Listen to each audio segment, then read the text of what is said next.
ਸ਼ਾਬਾਸ਼ ਏ। ਔਰ ਤੂੰ ਕੀ ਕਰ ਰਿਹਾ ਹੈ ਕਿ ਬਿਜਲੀ ਦੀ ਤਾਰਾਂ ਹੀ ਹੱਥ ਦਿੱਤੇ ਹੀ ਉਹ ਹਾਲਾ तो आवाम वास्ते तो बड़ा कुछ करना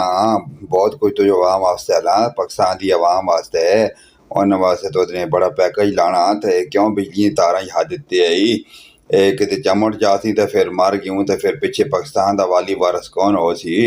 और तू खादमे पाकिस्तान जी है तो है आवाम की दुर्गत कौन बनाया सी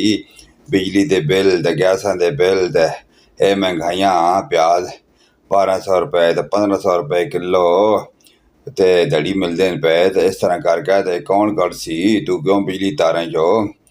दे रहा इलैक्ट्रीशियन बुला के लिया किधरे वो कम करे तू तो मुल्क का खादम जी है तो बड़ा कुछ आवाम वास्ते कर रहा पता नहीं होर कितना अर्सा तो आवाम की दुर्गत बनानी है कोई शर्म कर या कर और या शर्म तो थोड़े अंदर बिल्कुल ख़त्म ही हो गई है।